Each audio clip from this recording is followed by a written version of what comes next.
How's it going, guys? Chris back here again with some more Historic Brawl. Today, playing Ghalta Stampede Tyrant. Recently got a copy of it, and one of the last few commanders from Caverns of Ixalan that I have not gotten around to finding yet. But there are a couple other cards from the set that I want. There's the artifact alt win condition where if you get 1,000 counters on it, you win the game. Very unlikely, I know, but still want a copy of it. I think there is. I want that God, what is his name? There's a planeswalker that I want to build a deck around. But other than that, we're pretty much done with that set. And then cons. There are surprisingly not many great options in left. Counter spells might be an issue, so we'll take a Prowler.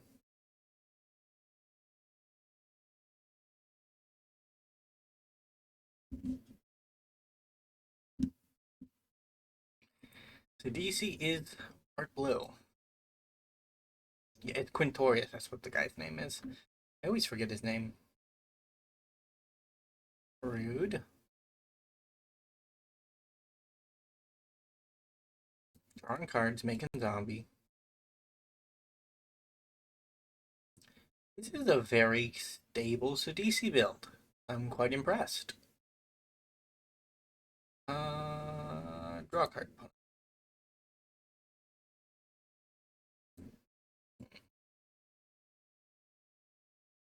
If I do this, this is all I do for the turn. Whereas if I do this, the next turn is really, really good.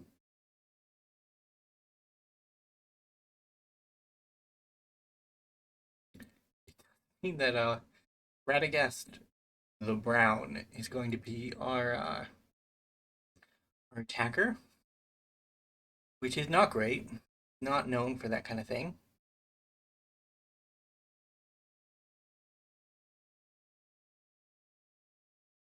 Ooh, Invasion of Ikoria.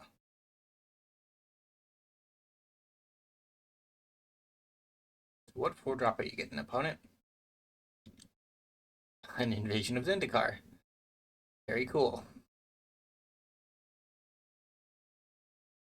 I do intend on putting 8.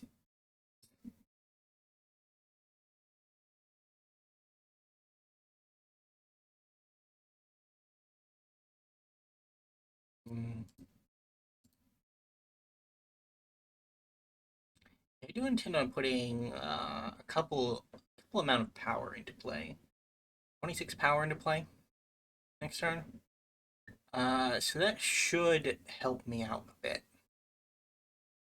It should. That's before doubling too. Draw a card, opponent.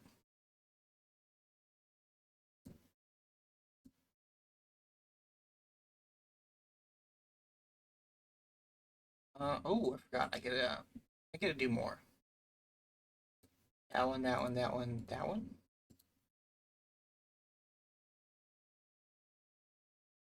None there. None there. Alright, we finally hit something. My lord, took a bit.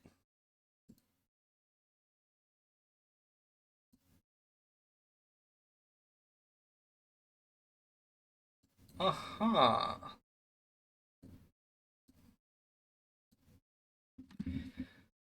Getting for 18, 16?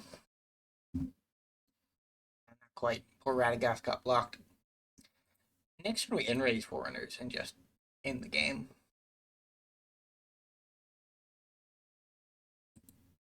Gives Ramble, so there shouldn't be much our opponent can actually do about it. Not a Crater Hoof, but a reasonable one.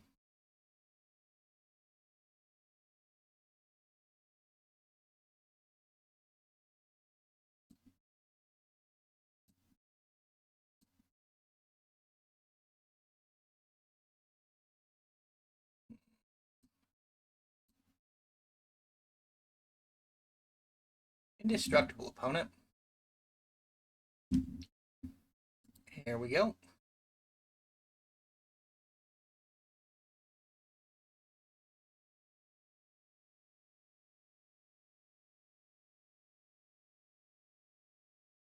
hope there was a little bit more to the plan than that.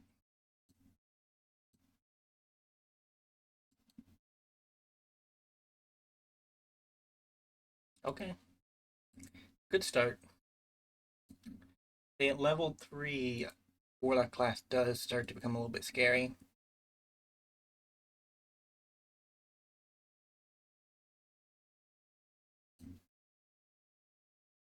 But they just don't have enough power.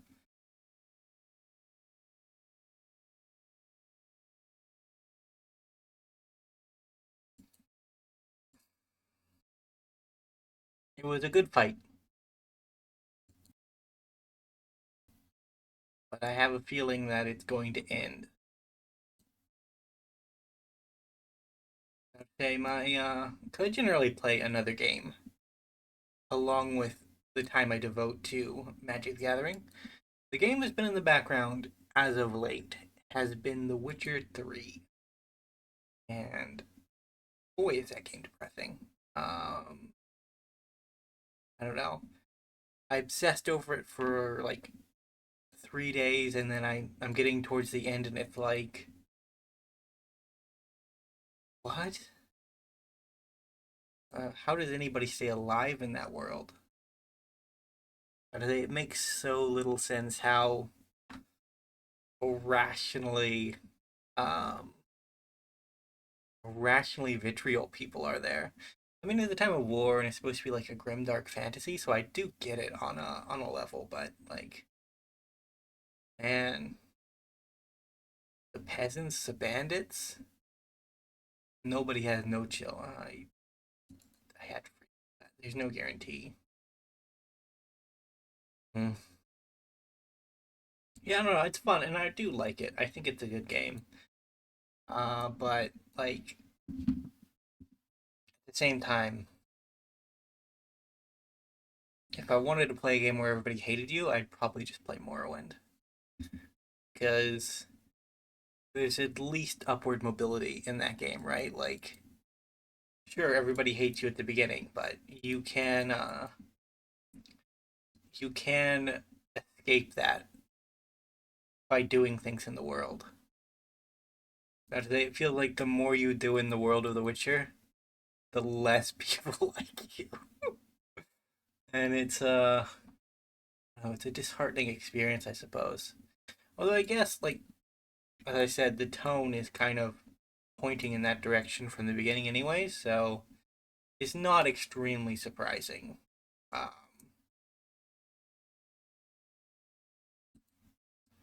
I'm gonna say Nissa Ascended Animus. That is some scary stuff.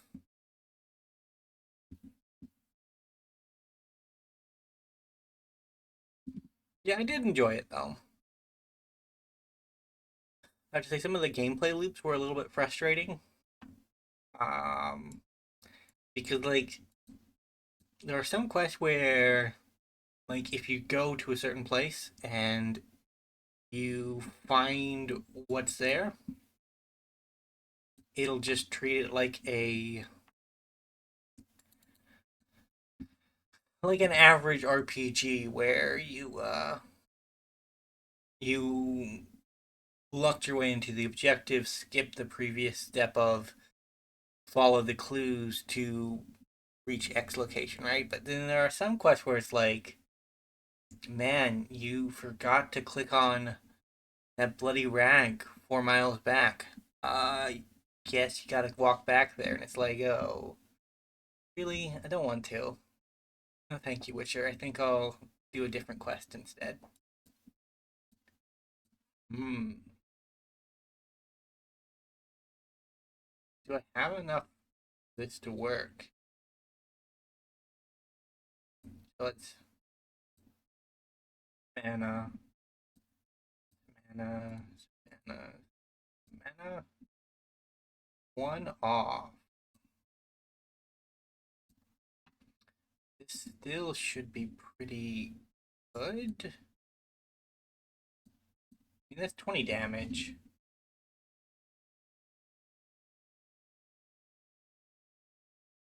Our opponent can't take it. Kogla has to bite a bullet.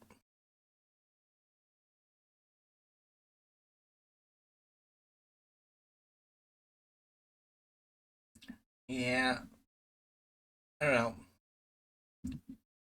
It's a fun additional game to play, but I had fun. I had a lot of fun. Um, Sometimes it's really good, and then other times it's like the story's not that great. But for the most part, it's pretty good. And like the random, you go to a town, you find a notice board, you take a quest, and then you go and kill some unique monster somewhere. That's really nice. Like I haven't played another game where it feels like I could take up a random quest and not and go find something in a cave somewhere that I've never fought before, right? Like even in the later stage of the game, there are still things that still monsters in the game that I've not come across, and that is extremely praiseworthy, I think. And if you play like my favorite type of RPGs are like the Bethesda ones, right? Started all the way back with Morrowind when I was but a wee lad, and in those games, like after the 3 or 4 hour mark, you've seen most of the things that you can expect to see in the game, right? Like in Morrowind, you've seen scribs, mud crabs, bandits, ash ghouls, and vampires, things like that. Like you've seen it after a while. The variety is it's not wanting, but it is limited.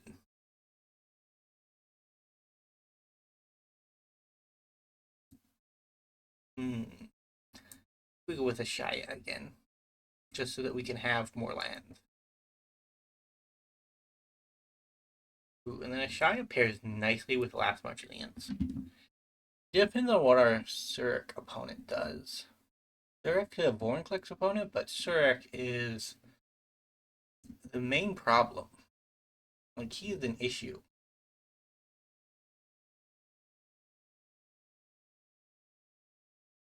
Wandering Throne is not an issue, though. This one doubles up triggered abilities. Yeah. I've been working on a triggered abilities deck. Uh, I don't think I put Wandering Throne in it. I might double check just to make sure that he doesn't find his space there. But it's not really about creature types, so I don't think I gotta worry too much about that. Wow, that was bad. Uh-huh. Guess we leave you back. You're better off here.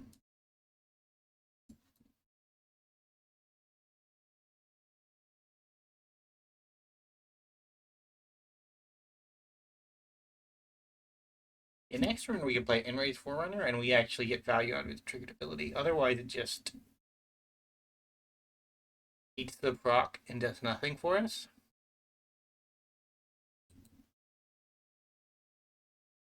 I don't know, it has a weirdly alien quality too about it too. The Witcher 3 that I haven't had in a game since Morrowind.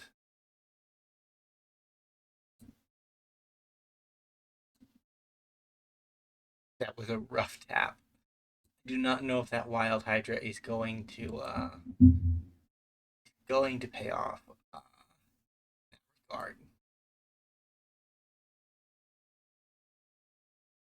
Yeah, okay. I feel you, opponent.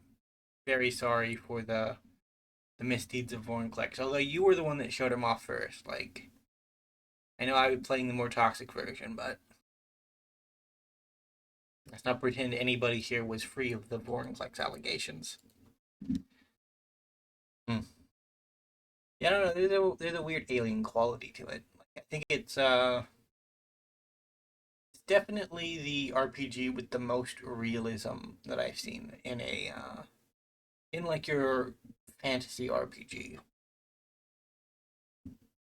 And I like that. I do. But it also I don't know, it clashes at some point, right? Because and I don't know, the aspect of it too, where the lore from the game, I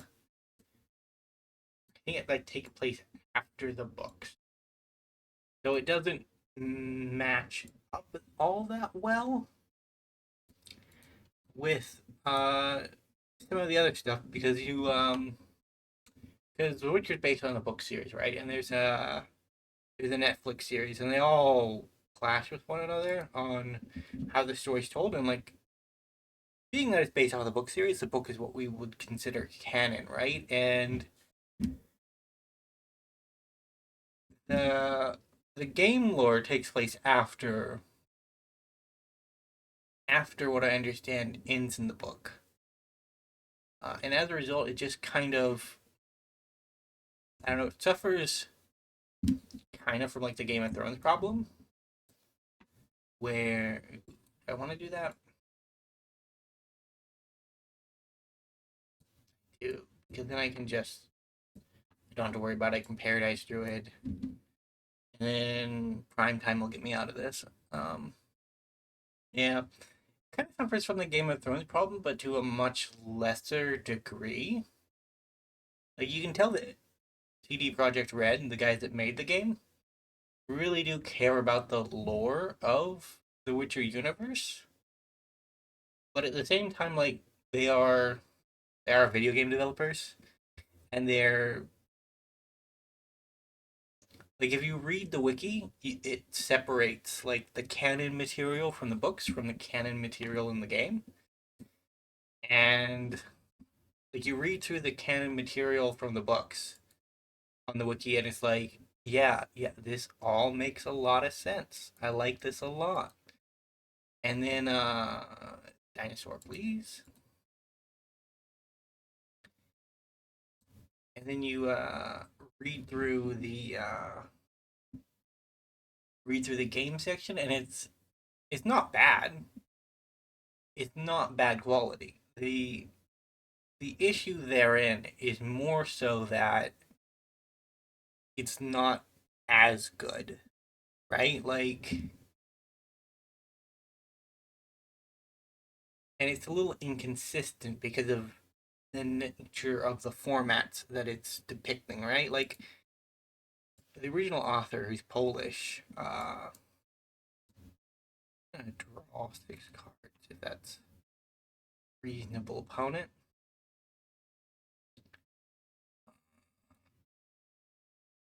I'm gonna get some more mana down.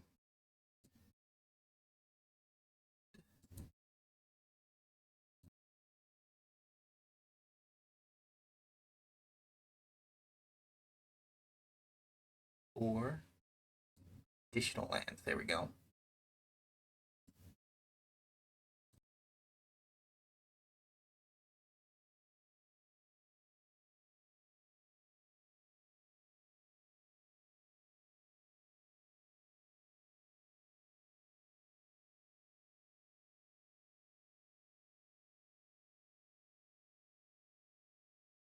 In the turn.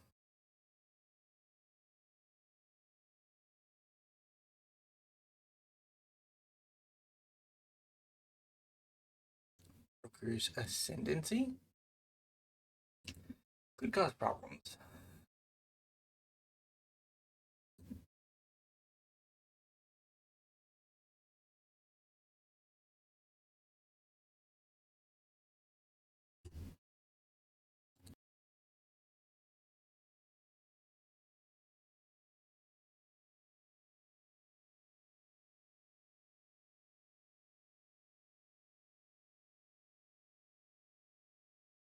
Lifelink.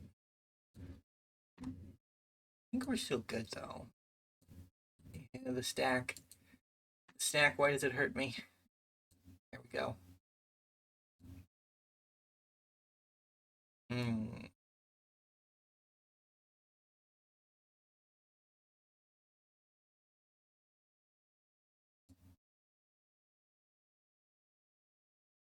Have enough for both, okay.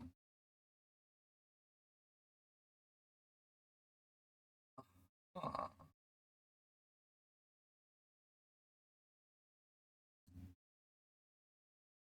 So put this,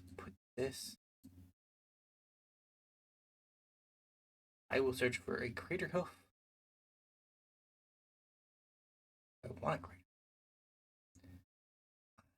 I don't really have a fight. I have the Crater Hoof. Do I have anything with haste? Haste would be nice. Doesn't look like it. Most of my things are kind of slow. I wish I had Cirque Dragonclaw on the deck. That would be nice. I guess we just get another boy.